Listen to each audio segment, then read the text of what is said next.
चलिए, स्वागत है आप सभी का हमारे चैनल स्टडी विद डेडिकेशन में। तो आज इस सेशन में मैं बात करने वाला हूं सबसे इंपॉर्टेंट और जो मतलब स्टूडेंट के लिए एक तरह से कहिए कि सबसे ज्यादा टफ चीजें है, ठीक है ना। वो ऐसे स्टूडेंट जो क्लास 12 का इस बार एग्जाम भी देने वाले हैं, ठीक है ना। ऐसे हम लोग इसमें ऐसे के कुछ ऐसे टॉपिक को देखेंगे, ऐसे भी देखेंगे, उसके बाद आपका लेटर भी देखेंगे। तो आप सभी लोग से एक रिक्वेस्ट ये है कि आप इस पूरे वीडियो को देखिए और हम ऐसे टॉपिक को करने वाले हैं जो आपके लिए बहुत ज्यादा इंपॉर्टेंट है। आप देख सकते हो ये लगभग हर एग्जाम में पूछा हुआ है, ठीक है ना। तो एक नहीं कम से कम 3-4 ऐसे हम देखेंगे, फिर लेटर देखेंगे। तो वीडियो थोड़ा सा लंबा होगा, बट इस वीडियो के बाद आपका 8 मार्क्स कंप्लीट होगा और 5 मार्क्स आपका लेटर का कंप्लीट होगा। ये 13 नंबर लाने से आपको कोई भी नहीं रोक सकता, मतलब नहीं रोक सकता है, ठीक है ना। और इसमें हम बताने वाले एक एक चीज का हिंदी, आप एक भी ठीक है वर्ड को मिस मत करिए और पूरे वीडियो को देखिए। आपको सेशन यदि अच्छा लगे तो you must comment in your comment box, ठीक है ना। चलिए स्टार्ट करते हैं इस सेशन का एक बहुत ही शानदार मस्ट इंपॉर्टेंट ऐसे करप्शन के साथ, ठीक है ना। करप्शन का मतलब क्या होता है? देखिए, ऐसे टॉपिक यदि आपके एग्जाम में आए, करप्शन आ जाए, पॉल्यूशन आ जाए, तो यू हैव ट्राई कि आप इसका सबसे पहले डेफिनेशन लिखो। करप्शन होता क्या है, व्हाट इज करप्शन, ठीक है ना। व्हाट इज करप्शन, ठीक है ना। फिर अपने माइंड में ये चीज व्हाट इज लिखना नहीं है, बल्कि अपने माइंड में रखना है इन चीजों को, ठीक है ना। आइए देखते हैं सबसे पहले, ठीक है ना। क्या कहा जा रहा है? In its simplest sense corruption में बी डिफाइंड, मतलब एक साधारण सेंस में, साधारण अर्थ में करप्शन में बी डिफाइंड एज, मतलब करप्शन को डिफाइंड किया जा सकता है as an act of bribery और misuse of public position. Bribery का मतलब क्या होता है? रिश्वत, ठीक है ना। ये रिश्वत, ठीक है ना, एक एक्ट है ब्राइबरी का और मिसयूज ऑफ पब्लिक पोजीशन, और पब्लिक के पोजीशन का, जैसे हमारे नेता वगैरह हैं, ठीक है ना, जैसे वो मिसयूज करते हैं अपने पोजीशन का, अपने पोजीशन का लाभ उठाते हैं, उसको हम लोग बोल सकते हैं करप्ट है वो, ठीक है ना। अच्छा जी, और power for the fulfilment of selfish motive, और खुद के सेल्फिश मोटिव को, ठीक है ना, खुद के लाभ के लिए, ठीक है ना, अपने पावर का यूज करना, इसी को हम लोग बोलेंगे करप्शन, ठीक है। तो सबसे हम लोग को यह सीखना है ऐसे टॉपिक में, चाहे करप्शन हो, ठीक है, चाहे पॉल्यूशन हो, ठीक है ना, चाहे एजुकेशन हो, ऐसा हम लोग बोल सकते हैं। ऐसे में सबसे पहले हम लोग को इसका डेफिनेशन आना चाहिए, ये होता क्या है। फिर हम लोग देखेंगे ये कैसे मतलब इंक्रीज करता है, ठीक है, फिर इसको कैसे डिक्रीज किया जा सकता है। अरे बात समझ में ना। तो ऐसे करके हम लोग सीखेंगे तो बहुत ज्यादा सेल्फ कॉन्फिडेंस आने वाला है, ठीक है ना। आगे आइए, तो करप्शन क्या है? तो करप्शन में be defined as an act of bribery और मिसयूज ऑफ पब्लिक पोजीशन। अरे बात समझ में ना, दैट इज कॉल्ड करप्शन, हम लोग बोल सकते हैं।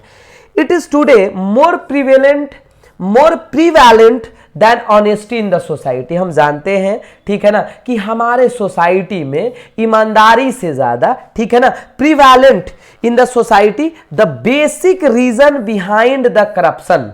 देखिए, सबसे पहला बेसिक, ठीक है ना, सबसे पहला चीज की बेसिक रीजन क्या है? बेसिक, ठीक है ना, रीजन क्या हो सकता है हमारे सोसाइटी में, ठीक है ना, आखिर कैसे करप्शन बढ़ रहा है, ठीक है। देखिए, the basic reason behind the corruption is the increasing desire of human beings. बिल्कुल सही है, मतलब ह्यूमन बींग्स के डिजायर का बढ़ना ही, ठीक है ना, ये करप्शन बढ़ने का काम करता है। जैसे हम यहां हैं, ठीक है ना, मान लीजिए हम 20,000, ठीक है ना, 20,000 सैलरी मिलता है हमको। यदि हमारा डिजायर बड़ा होगा, हमको कार लेना है, हम कमाने में सक्षम नहीं है, हम सिर्फ और सिर्फ 20,000 ही कमा रहे हैं, तो उसमें हमारा तो सब चीज फुलफिलमेंट होगा नहीं, तो उसके लिए तो करप्ट बनना पड़ेगा।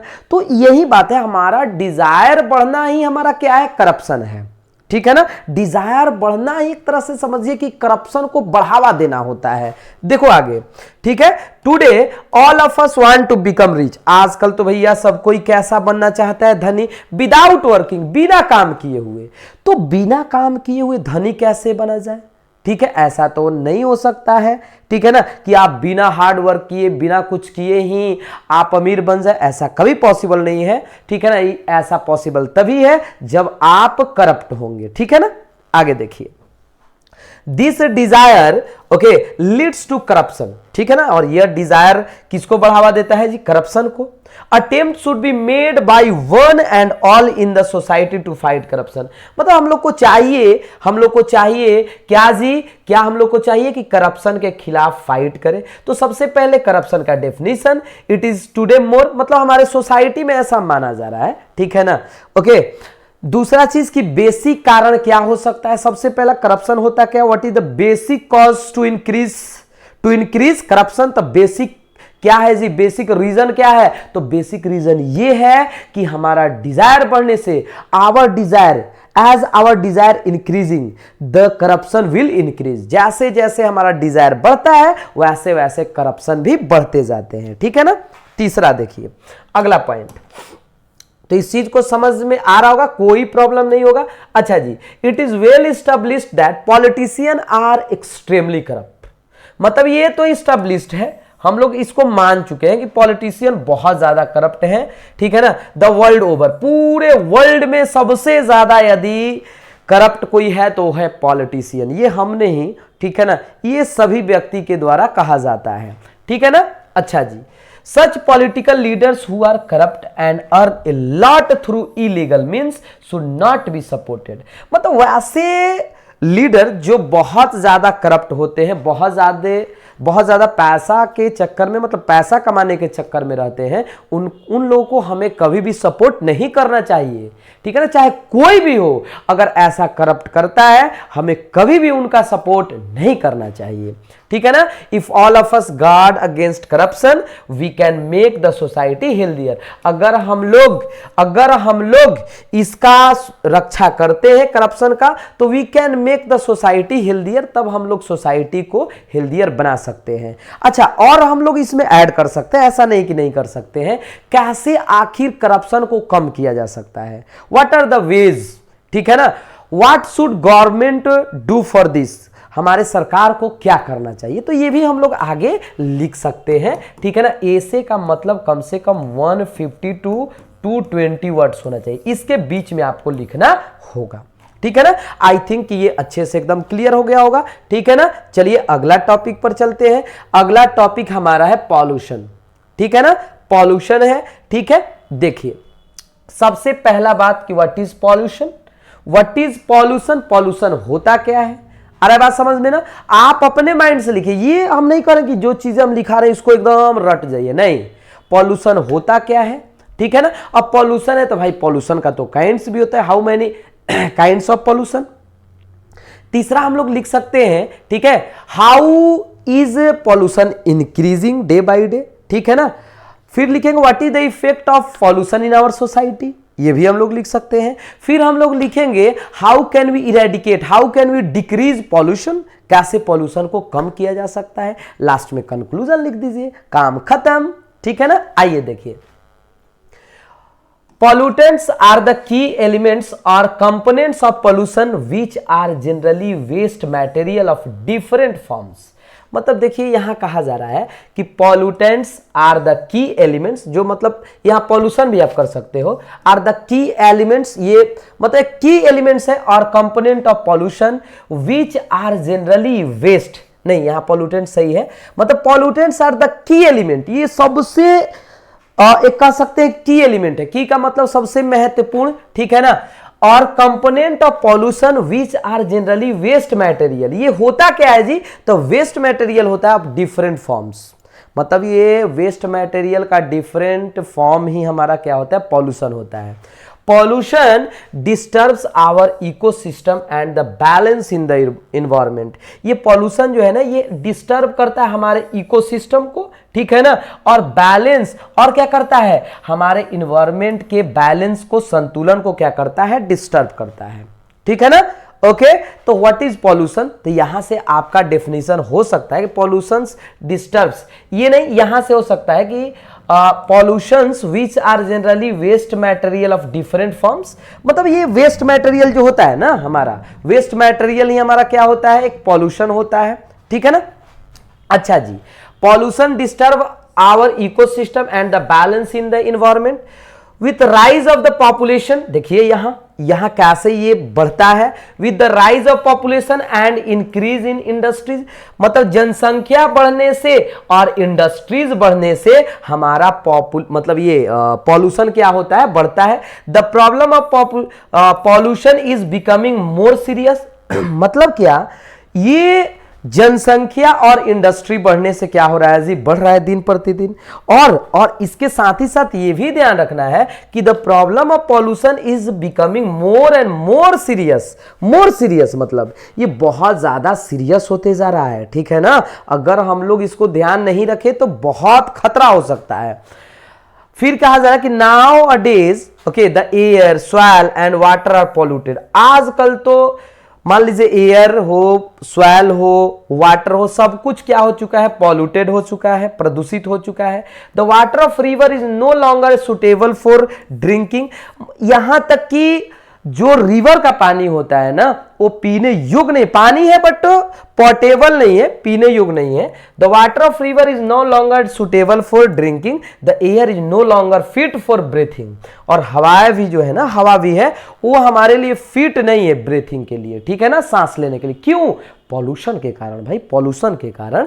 Release of industrial waste, mining and deforestation exploit the soil, release of industrial waste, जो इंडस्ट्रियल वेस्ट होता है, मान लीजिए औद्योगिक का बहुत बड़ा, माइनिंग एंड डिफॉरेस्टेशन, डिफॉरेस्टेशन आप जानते होंगे, डिफॉरेस्टेशन देखिए एक होता है एफॉरेस्टेशन, एक होता है डिफॉरेस्टेशन। डिफॉरेस्टेशन का मतलब होता है पेड़ों की कटाई और एफॉरेस्टेशन होता है पेड़ लगाना, ठीक है ना, मतलब पेड़ की कटाई करने से ना, ठीक है, ये सॉइल में भी पॉल्यूशन होते जा रहा है।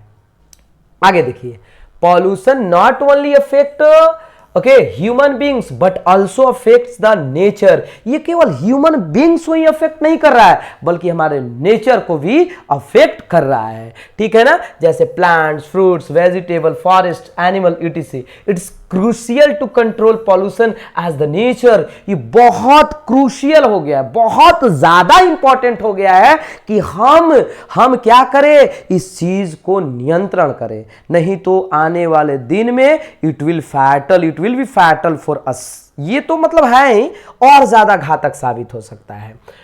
फिर कहा जा रहा है wildlife and human life and the precious gift to the mankind, ठीक है ना, we must take a step to reduce pollution, हमें कुछ ऐसे कदम उठाना चाहिए ताकि हम लोग पॉल्यूशन को क्या कर सके, कम कर सके। इसको खत्म तो नहीं किया जा सकता है बट इसे डिक्रीज किया जा सकता है, ठीक है ना। तो सबसे पहला ये ऐसे भी लिख सकते हो, इसमें तो बस पॉल्यूशन का डेफिनेशन लिखा गया है, हम आपको बता दें कि आपको ऐसा नहीं कि मतलब यही रटना है। दूसरा कॉज ऑफ पॉल्यूशन बताया गया है, कॉज ऑफ पॉल्यूशन, ठीक है। फिर तीसरा, इसमें तो टाइप्स वगैरह भी नहीं बताया गया है, इतना भी लिख दीजिएगा तो आपका काम चल जाएगा। लेकिन आप यदि बढ़िया से और लिखना चाहते हैं तो अपने से भी लिख सकते हो, ठीक है ना, अपने से भी लिख सकते हो, ये एक हिंट है जिससे आप बहुत बेहतरीन। और व्हाट इज पॉल्यूशन सबसे पहला, अरे बात समझ में ना। दूसरा how many kinds of pollution, एक एक करके आप लिख सकते हो, बहुत ज्यादा लिखना है तो। तीसरा आप लिख सकते हो what is the cause of pollution, क्या कारण हो सकता है, ठीक है ना। What is the way, how is it increase, what is the effect of human being of pollution, तो there are so many diseases, बहुत सारे रोग। व्हाट इज पॉल्यूशन सबसे पहला, टाइप्स ऑफ पॉल्यूशन में लिखना है, देयर आर जनरली 3 और 4 टाइप्स, जितना भी आप जानते हो, एयर पॉल्यूशन, साउंड पॉल्यूशन, अरे बात समझ में ना। तो ये सब चीजें लिखना है। फिर आपको लिखना है कॉज, इसका कॉज क्या हो सकता है, ठीक है ना। तो more and more usages of plastics, ठीक है ना। मोर एंड मोर आप लिख सकते हैं, अभी तो हमने बताया डिफॉरेस्टेशन, पेड़ों की कटाई, ठीक है ना। अफेक्ट क्या है, पॉल्यूशन से बहुत सारे रोग फैल रहे हैं, there are so many diseases spreading day by day because of pollution, आ रहा है बात समझ में ना। तो आप लिख दीजिए, कोई बहुत बड़ा चीज नहीं है, ठीक है ना। आइए अगला point, next point, value of time. देखिए वैल्यू ऑफ टाइम, ये भी बहुत इंपॉर्टेंट टॉपिक है my dear student. Value of time, we all know, हम लोग ज्यादा, ठीक है ना, ज्यादा टाइम वेस्ट नहीं करना है, चीजों को ज्यादा से ज्यादा सीखना है। देखिए, we all know that time comes and goes but never stays for anyone. हम सभी जानते हैं, क्या जानते हैं जी, कि समय आता और जाता रहता है, लेकिन ये कभी भी एक समय पर ठहरता रुकता नहीं है। आप रुक सकते हो but time never stops, but time never, ठीक है ना, but time never stays for anyone. Time is free for all of us, समय हम सभी के लिए एकदम फ्री है, but no one can sell it और बाई टाइम। नहीं तो इसे कोई सेल कर सकता है और नहीं इसे कोई, ठीक है ना, खरीद सकता है। देख रहे हैं कितना बेहतरीन लाइन है। It is very important in the life of all of अस। ये समय जो है ना भाई, अच्छा वैल्यू ऑफ टाइम लिखना है तो आप तो और बेहतरीन तरीके से लिख सकते हो, ठीक है ना। कैसे? हम स्टूडेंट के जीवन में what is the value of time in student life, वाह क्या शानदार तरीके से आप लिख सकते हो, ठीक है ना। It has a deep meaning, मतलब क्या है, it is very important in the life of all of us, मतलब ये हमारे जीवन में सबके लिए महत्वपूर्ण है। It has a deep meaning, इसका बहुत ज्यादा डीप मीनिंग भी है, गहरा। That's why it is necessary to understand the importance of time for a successful life. इसलिए हम लोग को समझना चाहिए कि हमारे जीवन में समय का क्या महत्व है, ठीक है। यदि आप जीवन को सफल बनाना चाहते हैं तो उसमें आपका टाइम कितना इंपॉर्टेंट है, ठीक है ना, ये आप खुद जानते हो, ठीक है। आगे देखो, टाइम मैनेजमेंट प्लेज एन, देखिए अगला पॉइंट, time management plays an important role in our life. Time management जो होता है ना, कैसे टाइम को मैनेज करना है, कैसे इसको, मतलब हमें कब किस टाइम पर कौन सा काम करना चाहिए, तो टाइम मैनेजमेंट ही सबसे बड़ा चीज होता है। यदि if you want to be successful life, time management is the first step toward success. देख रहे हैं ना, टाइम मैनेजमेंट ही सफलता का सबसे बड़ा स्टेप है। Managing time means managing every moment of your life. Managing time का मतलब क्या, कि हम हर समय अपने, ठीक है ना, चीजों को व्यवस्थित तरीके से करते हैं। अच्छा, proper time management refers to the advanced preparation of your work so that you are able to earn more profit। मतलब क्या, प्रॉपर टाइम मैनेजमेंट, जो प्रॉपर टाइम मैनेजमेंट करता है ना, refers to the advanced preparation of your work। ये आपके work के, मतलब काम को एकदम एडवांस आगे बढ़ाता है, ताकि you are the able to earn more profit in future, ताकि आप फ्यूचर में बहुत ज्यादा प्रॉफिट कमा सके जब आप टाइम मैनेजमेंट अच्छे तरीका से कर पाएंगे, ठीक है ना। टाइम मैनेजमेंट इतना, मतलब इजी वे से लिखा हुआ है, इजी वे से लिखा हुआ है, कोई बहुत बड़ा टफ वर्ड नहीं है, ठीक है ना। Time management is essential for all living beings whatever they are young, old, senior citizens. मतलब टाइम, ठीक है ना, सबके लिए इंपॉर्टेंट है। Time management is essential for all human beings, चाहे वेदर दे आर, चाहे वे लोग यंग हैं, चाहे वे लोग यंग हो, चाहे ओल्ड हो, चाहे मतलब सीनियर सिटीजन्स हो। It is said that time gives importance to those who give importance to time. ये सही बात कहा गया है कि समय उसे ही, ठीक है ना, महत्वपूर्ण बनाता है जो समय को, मतलब एक इंपॉर्टेंस देता है। मतलब टाइम उसी व्यक्ति को महत्वपूर्ण बनाता है, इंपॉर्टेंस बनाता है जो टाइम को इंपॉर्टेंस देता है, ठीक है ना। Using time for good work will give you good result, and if you use it for bad works then it will surely give you bad result। ये तो सिंपल सा बात है कि यदि हम टाइम का सदुपयोग करेंगे, ठीक है ना, बढ़िया से यूज करेंगे तो ये हमें अच्छा रिजल्ट देगा, और भाई यदि खराब काम के लिए करिएगा तो आपको खराब देगा। इसमें तो कोई बहुत बड़ा चीज नहीं है, ठीक है ना। Many people do not value time, मतलब many people do not value of time, मतलब समय को बहुत सारे व्यक्ति, मतलब ये एक तरह से हम लोग कह सकते हैं कि इसका वैल्यू नहीं दे पाते हैं। अगर जो व्यक्ति समय का वैल्यू नहीं करेगा, टाइम का वैल्यू नहीं देगा, उसको टाइम भी वैल्यू नहीं दे सकता है, इतना समझ लो। They think that money is all that makes them successful and happy. वे लोग सोचते हैं, वैसे लोग के मतलब बारे में बात हो रहा है जो टाइम का वैल्यू को नहीं समझ पाते हैं। वे लोग समझते हैं कि पैसा ही सब कुछ है जो सक्सेसफुल और हैप्पी बना सकता है, बट ऐसा कुछ नहीं है। But later when he lost time, लेकिन बाद में जब वो समय खो देते हैं, he came to know that the money is nothing in front of time. देख रहे हो, वे लोग बाद में जान लेते हैं कि समय के सामने पैसे का कोई औकात नहीं है। ठीक है ना। देखो, although lost money can be earned later, but once the time is gone, it will never be the same again। देख रहे हो, पैसे को यदि एक बार खत्म, मान लीजिए बर्बाद, या पैसे यदि खत्म हो, चाहे कहीं भी चला गया हो, एक तरह से हम लोग कह सकते हैं, उसे फिर से कमाया जा सकता है। बट टाइम एक बार यदि बीत गया हो तो उसको दोबारा, उसको अगेन नहीं ला सकते हम लोग। Time is the key of our life.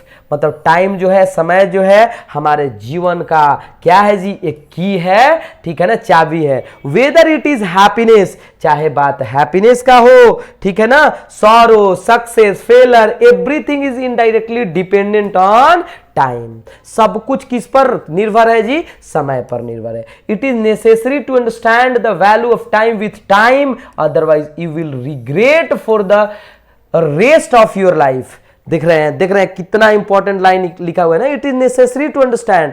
बहुत ज्यादा जरूरी है समय के वैल्यू को समझना, समय के साथ, नहीं तो यू विल रिग्रेट, पछताना पड़ेगा for the rest of your life, अपने जीवन के, ठीक है, जो समय बच गया है। अगर आप टाइम के वैल्यू को नहीं समझे तो आपको पछताना पड़ेगा। ठीक है ना, इसलिए टाइम के वैल्यू को समझना होगा। ठीक है ना। उम्मीद करते हैं कि ये भी टॉपिक आपका क्लियर हो गया होगा। ठीक है, तो हमने कितने कवर अप किए, एक तो आपका वैल्यू ऑफ टाइम, एक दूसरा हमने पॉल्यूशन, और एक हमने क्या किया, corruption.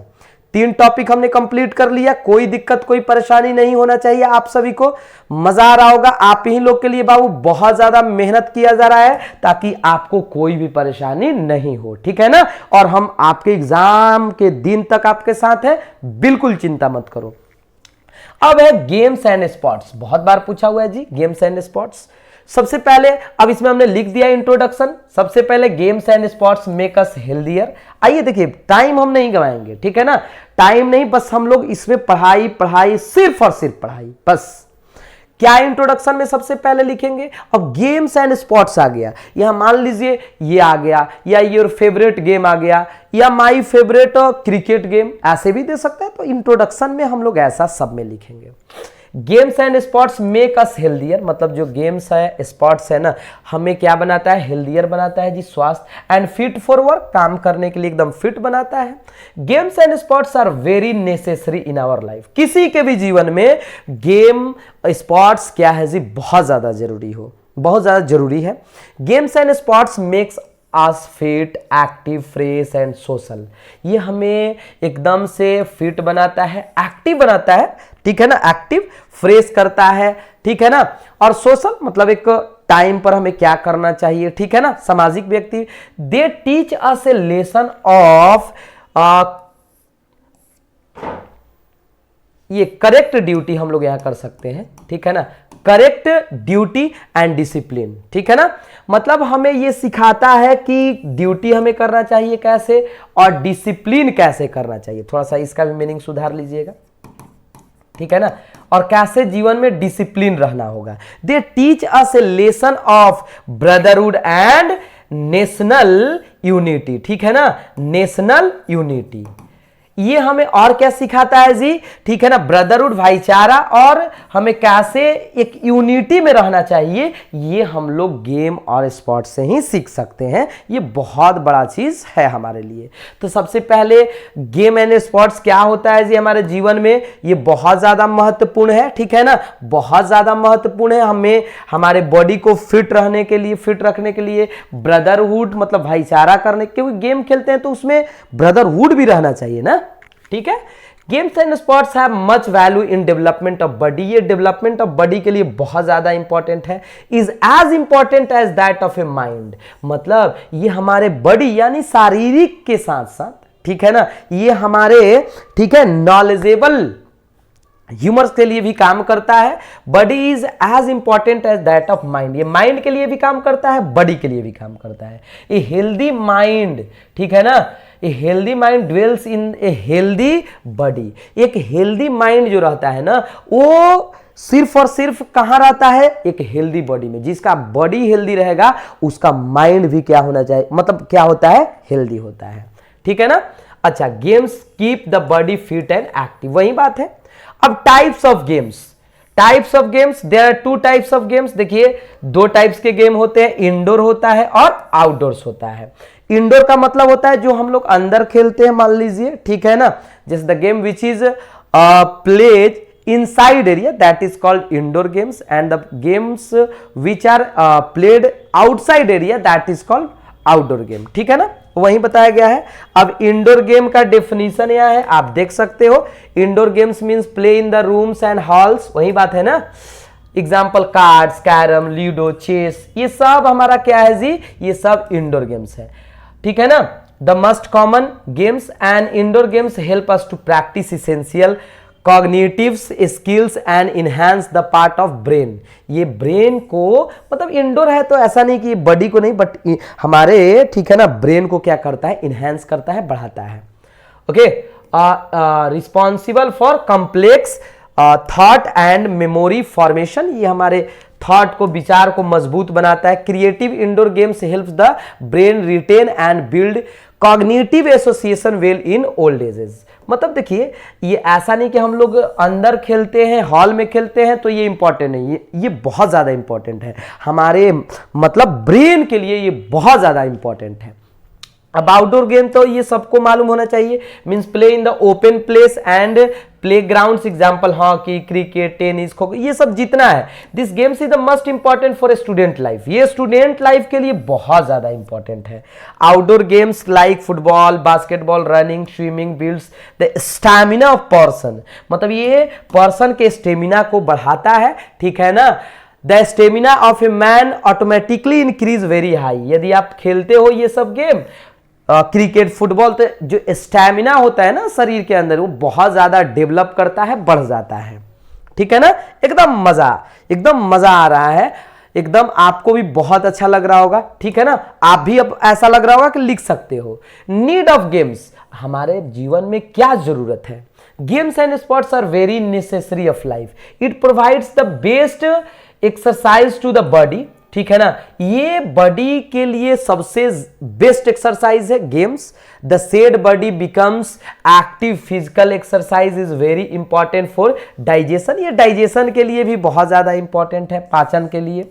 In this way games and sports not only fresh in the mind but improve digestion, ये माइंड के लिए ही नहीं बल्कि जब हम लोग खेलते हैं, दौड़ते हैं, क्रिकेट खेलते हैं या इंडोर, तो ज़्यादातर आउटडोर गेम हमारे डाइजेशन सिस्टम को भी बहुत ज़्यादा इंक्रीज करता है, ठीक है ना। Feel in the hung with pure air, और हम लोग को मतलब एक तरह से कहिए कि हम लोग को प्योर एयर भी मिलता है, ठीक है ना, जहां हम खेलते हैं। Games and sports make the students active and fresh, it also teaches a student the value of discipline, ये वैल्यू ऑफ डिसिप्लिन के बारे में भी बताता है, ठीक है ना। यहां ये वाला फील लिख लीजिए, ठीक है। अब कह रहा है कि मीन्स ऑफ रिक्रिएशन, ठीक है ना। गेम से और क्या क्या होता है, games and sports are an important means of recreation, ठीक है ना। After their studies during the day student require some, देखिए कैसे ये रिक्रिएशन करता है। जैसे मान लीजिए स्टूडेंट कोई है, पढ़ते पढ़ते दिन भर बेचारा परेशान है, लेकिन जैसे ही वो गेम खेलता है ना तो उसका माइंड फिर से एक्टिव हो जाता है, ठीक है। फिर जब वो खेल कर आता है तो उसका माइंड एक्टिव रहेगा, तो मतलब सोचने का, लर्न करने का क्षमता जो है वो अपने आप डेवलप हो जाएगा। Recreating in the evening, games and sports are must studies for students. They refresh them and enable them to regain their lost energy. मतलब उनके lost energy को, जो उन्होंने मान लीजिए सुबह से लेकर शाम तक पढ़ाई में अपना एनर्जी को वेस्ट करते हैं कोई भी स्टूडेंट, फिर जैसे ही वो गेम खेलता है उनका एनर्जी रिक्रिएशन होता है, फिर से वापस पुनः आ जाता है, ठीक है ना, गुड फॉर हेल्थ, यही बातें बताया जा रहा है कि ये कैसे गुड फॉर हेल्थ है, बार बार वही चीज है। Games and sports are good for, ठीक है ना, health, it refresh the mind, it keeps the free from disease, ये हमारे रोग से हमें, ठीक है ना, क्या करता है जी, अलग करता है, बजाता है। It makes us more active, ये हमें बहुत ज्यादा एक्टिव ही रखता है, ठीक है ना। Thus games and sports have good value in our life and better health, ये अच्छा जीवन और बेटर हेल्थ के लिए बहुत ज्यादा जरूरी है। Games play a major role in keeping a person fit and fine, games increases the blood flow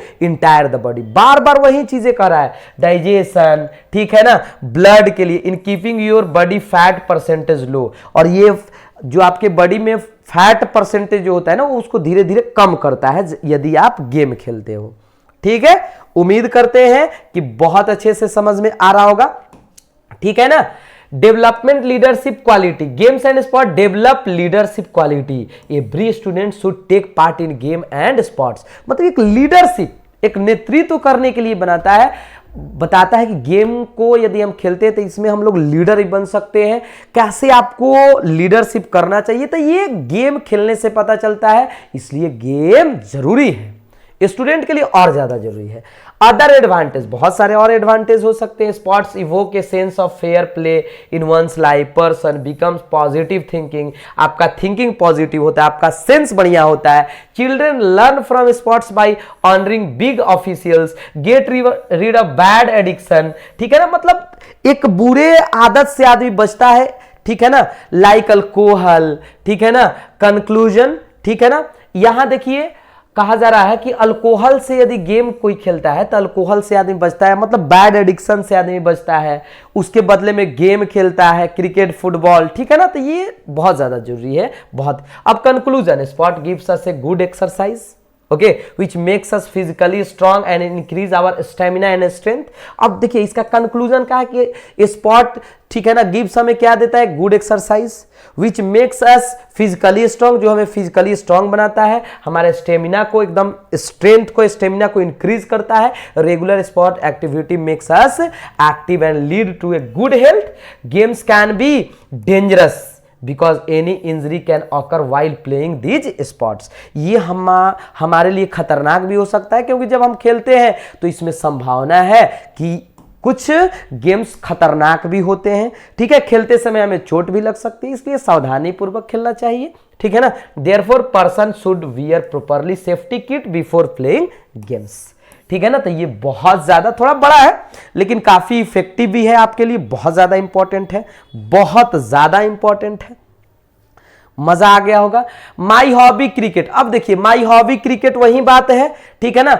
ये देखिए अब हॉबी क्रिकेट कहने का मतलब आपका हॉबी और कोई क्रिकेट कर रहा है, ठीक है ना, आपका आदत क्रिकेट देखना, आजकल तो भाई क्रिकेट देखना आप कहना है, मजा आ रहा है क्रिकेट देखने में, ठीक है। इसको भी कैसे लिखेंगे, a hobby is a regular activity done for enjoyment, ये इसका डेफिनेशन हो। हॉबी क्या होता है, तो hobby is a regular activity, एक रेगुलर एक्टिविटी होता है, डन फॉर एंजॉयमेंट, जो हम लोग एंजॉयमेंट के लिए करते हैं, typically during one's leisure time, जो ज्यादातर आदमी खाली समय में अपना करता है, उसी को ना हॉबी बोलिएगा, ठीक है।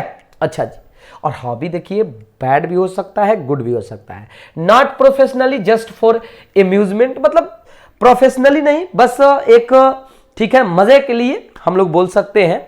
It gets rid of the loneliness, मतलब अकेलापन को दूर करता है, and prevent from psychological problems, और ये हमें, ठीक है ना, साइकोलॉजिकल प्रॉब्लम से क्या करता है, बचाता है, क्या, हमारा हॉबी। तो हॉबी क्या है, जो काम हम लोग लीजर टाइम में करते हैं, खाली टाइम में करते हैं, ठीक है ना, उसी को हम लोग हॉबी बोल सकते हैं, ये हमारा डेली का काम होता है, ठीक है, ओके। ये पर्सनली नहीं, बस प्रोफेशनली नहीं, सॉरी प्रोफेशनली नहीं, बस एम्यूजमेंट के लिए हम लोग करते हैं। Everyone has hobby in their everybody's life, मतलब सबके जीवन में कहीं ना कहीं एक हॉबी होता है, सबके जीवन में, कोई बुक्स पढ़ता है, कोई मोबाइल चलाता है, कोई गेम्स खेलता है, कोई क्रिकेट देखता है, ठीक है ना। अब देखिए my favourite hobby is cricket and my favourite player is Mahendra Singh Dhoni, ठीक है ना, ये पर्सनली कोई लिख रहा है, ठीक है ना, जैसे हम मान लीजिए लिख रहे हैं, आपका क्या हॉबी है, आप अपना लिखना, ठीक है ना। ये क्रिकेट और मेरा जो सबसे बढ़िया प्लेयर है Mahendra Singh Dhoni, I play it with my friends on my leisure days, मतलब मैं क्रिकेट खेलता हूं, ठीक है ना, देखने के साथ साथ खेलता भी हूं। Cricket is a sport that requires the use of a bat and ball, मतलब क्रिकेट क्या है, एक ऐसा स्पोर्ट्स है, खेल है जिसमें बैट और बॉल का जरूरत होता है। It is easily one of the most prevalent sport in the world, अब तो कहना नहीं है, बाप रे बाप, ये तो मतलब समझिए कि ये पूरे वर्ल्ड में एक तरह समझिए कि easily one of the most prevalent, बहुत ज्यादा इंपॉर्टेंट पूरे वर्ल्ड में है। This game consist of 2 teams, ये क्रिकेट के बारे में, अब क्रिकेट बोले तो आप इसके बारे में लिखते जाइए। 2 टीम के बीच, दैट इंक्लूड 11 प्लेयर्स ईच, दोनों में 11 प्लेयर होते हैं। The main aim of the game is to score the highest number of the runs, मतलब क्या, इसमें क्या होता है कि ज्यादा से ज्यादा रन को क्या किया जाए, बनाया जाए। ये देखिए क्रिकेट लिखा जा रहा है, अब क्रिकेट में यही पूरा चीज आप देख सकते हो। The main M, it is played on a pitch in a field that is well maintained for the same purpose, यहां से देखिए, the main, it is played on a pitch in field that is well maintained for the same purpose, although it is started in the England but later it is spread through many of the other countries of the world, हालांकि ये start भले ही England से हुआ लेकिन ये सभी जगह प्रचलित है, हम लोग बोल सकते हैं हमारे इंडिया में। अरे वाह, ये इमोशन आज बन गया है, हम लोग गेम को गेम नहीं आजकल इमोशन समझ रहे हैं, उससे हमें बहुत ज़्यादा मोहब्बत है। अगर टीम हारती है तो ऐसा लगता है जैसे हम सब कुछ खो दिए, जैसे इस बार का वर्ल्ड कप आप देख सकते हैं, फील कर सकते हैं, ठीक है ना। देखिए इंक्लूडिंग इंडिया, पाकिस्तान, मतलब ये सब चीज़ें, सॉरी, ये सब टीमें भले इंग्लैंड से स्टार्ट है लेकिन ये सब टीमें अब खेल रहा है, ठीक है ना।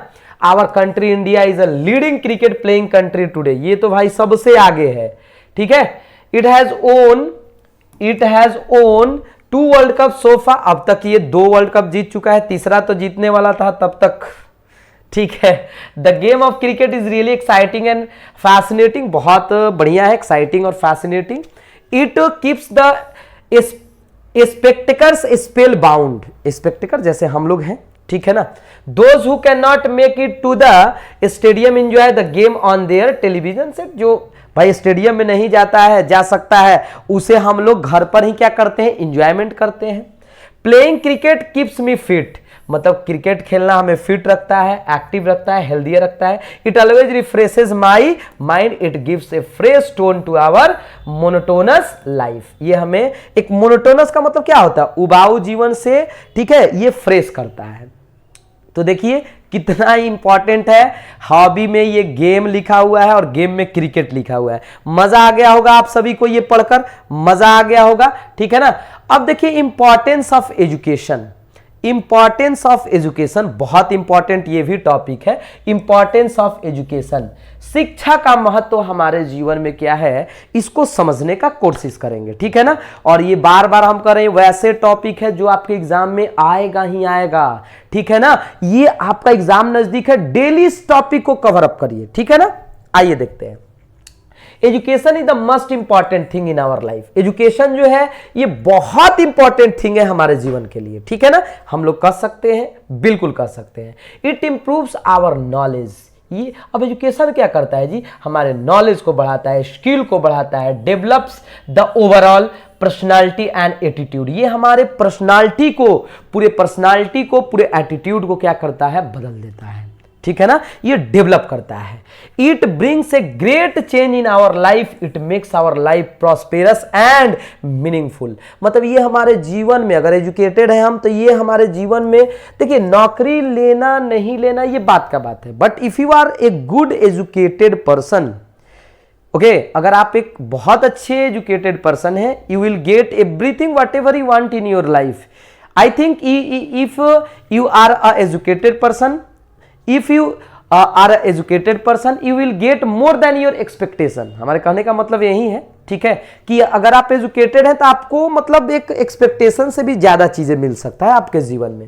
वही बात है, मीनिंगफुल बनाता है। It is the foundation of human development, ये तो भाई फाउंडेशन है। और आजकल तो भाई, और देखिए पहले भी आपका जो एजुकेशन था उसका वैल्यू था, आज भी है और हमेशा रहेगा। एजुकेशन ही एक ऐसा चीज है जिसका वैल्यू हमेशा रहेगा। It prepare us to face the world, ये हमें बताता है कि दुनिया से कैसे सामना करना है। अगर आप एजुकेटेड हैं तो आप किसी भी व्यक्ति से सामना आसानी से कर सकते हो। एजुकेशन मतलब एजुकेटेड पर्सन डरता तो किसी से नहीं है, ठीक है। It is said that education is the third I of human beings. सही बात है, दो तो हमारे भगवान ने दिया है, अगर आपका एजुकेशन आपके पास है तो वो आपका तीसरा आंख हो जाएगा। इसका मतलब ये नहीं कि आप भोले बाबा बन जाइएगा, बट वो आपका तीसरा नयन हो जाएगा। Education teaches us to be polite. Education हमें क्या बताता है? पोलाइट रहने के लिए। When you are educated you know when to speak and when to remain silence. यदि आप सही में एजुकेटेड हैं तो आपको ये पता अवश्य होना चाहिए कब हमें बोलना है, कब हमें चुप रहना है, ठीक है ना। देखो, education is the most powerful weapon to change the world, to change the whole world. हम लोग बोल सकते हैं कि एक ऐसा वीपन है जिससे हम पूरे होल वर्ल्ड को क्या कर सकते हैं? बदल सकते हैं। Education is that property that can not be stolen. देख रहे हो ना, एजुकेशन एक ऐसा प्रॉपर्टी होता है जिसे हम लोग चुरा नहीं सकते हैं, ठीक है ना, बिल्कुल नहीं। We can take this properly wherever we go, ठीक है ना। We can take this properly, ठीक है ना, प्रॉपर्टी है। We can take this property wherever we go. हम लोग अपने साथ साथ जहां जहां जाएंगे ना, वहां वहां ये हमारे साथ चलेगा। एक एजुकेशन ये ऐसा चीज है, आप अपने पैसे को, ठीक है, अपने साथ ले जा सकते हो, अपने घर को नहीं ले जा सकते हो, बट जहां आपका एजुकेशन होगा, आपके पास यदि अच्छा एजुकेशन होगा तो आपके साथ साथ जहां जहां जाओगे वो आपको बताएगा, ठीक है ना, आपके साथ जाएगा। It is a ray of light in the darkness. ये मतलब अंधेरे में प्रकाश वाला काम करता है। It certainly is a hope for a good life. मतलब यदि आप एजुकेटेड हैं तो ये एक अच्छे जीवन का संकेत है। Education is the only thing that have no disadvantage. बिल्कुल, वाइल गेटिंग एजुकेशन, मतलब एक एजुकेशन ही ऐसा चीज है जिससे आपका कोई भी नुकसान नहीं है, फायदा छोड़कर इससे कोई नुकसान नहीं है, ठीक है। तो इसलिए मेरे भाई मेरे बहन, ठीक है ना, मैं अपने पर्सनली बताना चाहता हूं, आप नौकरी के लिए बिल्कुल मत पढ़िए, आप थोड़ा सा एजुकेटेड अपने नॉलेज के लिए पढ़िए, ठीक है ना। नौकरी तो हमें मिलेगा ही मिलेगा, अच्छा मिलेगा, जितना आप एक्सपेक्ट किए हो उससे कहीं ज्यादा मिलेगा, ठीक है ना। देखो, कहा जा रहा है कि while getting education you loss nothing. जब आप एजुकेशन मतलब प्राप्त करते हो तो आपका कुछ जाता नहीं है। It is the single door to prosperity and is the key to success. Education brings happiness in our life. ये हमारे जीवन में खुशियां लाता है। An educated person always respect everywhere. हर जगह एजुकेटेड पर्सन का मांग है, वैल्यू है। अरे बात समझ में ना। देखो, people treat well with him in, मतलब जो लोग एजुकेटेड रहते हैं ना, उन लोगों के साथ लोग अच्छा व्यवहार करते हैं। आ रहा बात समझ में ना, आ रहा बात समझ में ना। कोई दिक्कत कोई परेशानी नहीं है ना, तो इतना से आपका, ठीक है ना, एकदम मजा आ गया होगा। इससे ज्यादा आपका नहीं पूछा जा सकता है, एकदम नहीं पूछा जा सकता है। अगला हमारा ऐसे है, देखिए, health is wealth. Health is wealth तो हम लोग देख ही चुके हैं, ठीक है ना, गेम वगैरह वाला हेल्थ इज वेल्थ तो देख ही चुके हैं। इससे वो क्या बेनिफिट है, क्या है, ठीक है ना, आसानी से आप लिख लीजिएगा। ये वाला टॉपिक कोई बहुत बड़ा चीज नहीं है, ठीक है ना। आइए हम लोग लेटर को समझते हैं माय डियर स्टूडेंट। लेटर, ठीक है ना। लेटर में देखिए, फॉर्मल एक होता है, एक इनफॉर्मल होता है। तो हम लोग समझेंगे सबसे पहले इनफॉर्मल लेटर कैसे लिखा जाता है, ठीक है ना। तो इसके 4 5 6 7 स्टेप है, 7 स्टेप, लेकिन आपको 2-3 हमेशा ध्यान रखना होगा। सबसे पहले हमको क्या लिखना है? एड्रेस टू द सेंडर्स, मतलब वह एड्रेस जहां से आप लिख रहे हो। जैसे मान लीजिए हम लिख रहे हैं एग्जाम हॉल से, तो आपको लिखना है एग्जाम हॉल। अरे बात समझ में। दूसरा चीज आपको लिखना है डेट, ठीक है ना, जिस दिन, जैसे मान लीजिए आज हमारा तारीख है, ठीक है ना, 27 नवंबर, ठीक है, 2023, तो आज हम लिख दिए। रिसीवर्स एड्रेस, जहां आप भेज रहे हो, जहां आप क्या कर रहे हो, भेज रहे हो। और सैल्यूटेशन, सैल्यूटेशन का मतलब अभिवादन, जैसे रिस्पेक्टेड फादर, ठीक है ना, जिसको भी आप लिख रहे हो, ठीक है ना, वो सैल्यूटेशन होता है। बॉडी लिखना है, कॉम्प्लीमेंट्री, क्लोज, प्रशंसा, लास्ट में सिग्नेचर। तो ये 3 चीजें, 4 चीजें आप याद रखिएगा। सबसे पहला आपको सेंडर्स एड्रेस, जैसे मान लीजिए हम यहां, जैसे आप एग्जाम में हैं तो एग्जामिनेशन हॉल लिखिए। दूसरा नंबर में आप क्या लिखिएगा? डेट लिखिएगा। ठीक है। तीसरा नंबर में रिसीवर्स एड्रेस। ये तीन चीजें एकदम याद रखिए। ये सब चीज मतलब सब में ये आपका कॉमन होता है, ये सब में आपका कॉमन होता है, ये नहीं कि ये अलग अलग होता है, नहीं, ये सब में आपका कॉमन ही होता है, ठीक है ना, सब में कॉमन होता है। आइए हमने एक लिया है, ठीक है ना, एक लिया है आपका, ठीक है। देखिए क्या कहा जा रहा है, सबसे पहले तो एग्जामिनेशन हॉल, यहां हमने सेंडर्स एड्रेस लिख दिया है, आपको लिखना नहीं है। सबसे पहले एग्जामिनेशन हॉल, ठीक है ना, डेट मान लीजिए, ठीक है, डेट मान लीजिए हम यहां लिख दिए 27। अब यहां भेजने वाला, ठीक है, royal apartment Kankarbagh colony Patna, my dear father, ठीक है ना, ये लिखा जा रहा है, ठीक है। Write a letter to your father, ठीक है ना, write a letter to your father to demanding him money, पैसे मांगने के लिए। अब कितना मांगना है, ठीक है ना, देखिए इसमें लिखा होगा कितना मांगने के लिए बात हो रहा है, 10,000, ठीक है ना। मतलब अपने पिताजी के पास एक पत्र लिखो जिसमें 10,000 पैसे मांगने का, ठीक है, उसमें डिमांड हो। आइए हम लोग समझते हैं। सबसे पहला का लिखिएगा, सबसे पहला सेंडर्स एड्रेस, ठीक है ना। आप जहां से लिख रहे हो, आप परीक्षा में बैठिएगा ना तो एग्जामिनेशन हॉल लिखिए, उसके बाद थोड़ा छोड़कर, एकदम एकदम सटा कर नहीं, छोड़कर दूसरा में क्या लिखिएगा, डेट लिखिएगा, ठीक है। तीसरा में रॉयल, जहां आप भेज रहे हो, ठीक है ना, मतलब जहां आप, ठीक है ना, सॉरी, जिसको मतलब ये प्राप्त होगा लेटर, उसके लिए रिसीवर्स एड्रेस यहां, ठीक है। अब चूंकि फादर के पास लिख रहे हो तो माय डियर फादर, ठीक है ना, माय ऑनरेबल, नहीं डियर ही ज्यादा बेटर है, माय डियर फादर। सबसे पहले तो आप इतना लिख लिए, ये सैल्यूटेशन हो गया, ठीक है। My dear father, my dear mother, my dear uncle, ठीक है ना। फ्रेंड भी रहेगा तो आप, ये इनफॉर्मल है। फॉर्मल क्या होता है, जैसे मान लीजिए हम किसी ऑफिसर वगैरह को लिखे, ऑनरेबल सीएम को लिखे, ठीक है ना, जिला अध्यक्ष को लिखे, मतलब जो भी जिला, मान लीजिए कलेक्टर को हो गया, डीएम को हो गया, तो वो आपका फॉर्मल होता है वो, और इससे भी ज्यादा इजी होता है। देखिए अब दूसरा चीज में आपको, ठीक है ना, याद रखना है कि अपना, ठीक है ना, समाचार पूछना है, ठीक है ना, अपना परफॉर्मेंस के बारे में बताना है कि मैं यहां अच्छा कर रहा हूं, ठीक है ना, क्योंकि फी वगैरह देना है या बुक्स खरीदना है, जो भी आपको मान लीजिए दिया रहेगा टॉपिक, उसके बारे में लिख दीजिए। देखो, आई am fine here and I hope the best from all of you, मतलब मैं यहां अच्छा हूं और मैं उम्मीद करता हूं कि आप भी वहां अच्छे होंगे। आई एम डूइंग वेल हियर, मैं बहुत यहां अच्छा कर रहा हूं। You might have receive my progress report by post from the college, आपको मेरे रिपोर्ट मतलब मेरे परफॉर्मेंस के बारे में पता होगा, ठीक है, क्योंकि कॉलेज भेजा होगा आपको, ठीक है ना। इफ यस, अगर ऐसा है तो I am sure you must be glad to know that I am secured first position in the terminal examination. यदि आपको पत्र मिला होगा तो मुझे ऐसा लगता है, जहां तक मैं सोचता हूं, ठीक है ना, कि आप बहुत खुश हुए होंगे मेरे परफॉर्मेंस को जानकर कि मैंने टर्मिनल एग्जाम में, ठीक है ना, पहला स्थान प्राप्त किया है। टर्मिनल जो छमाही वगैरह होता है। I assure you that I will maintain this position till the annual examination, मैं आपको दिलासा दिला सकता हूं, ठीक है ना, कि यही मतलब प्रोग्रेस, यही परफॉर्मेंस मैं अपने फाइनल एग्जाम में भी रखूंगा, ठीक है ना।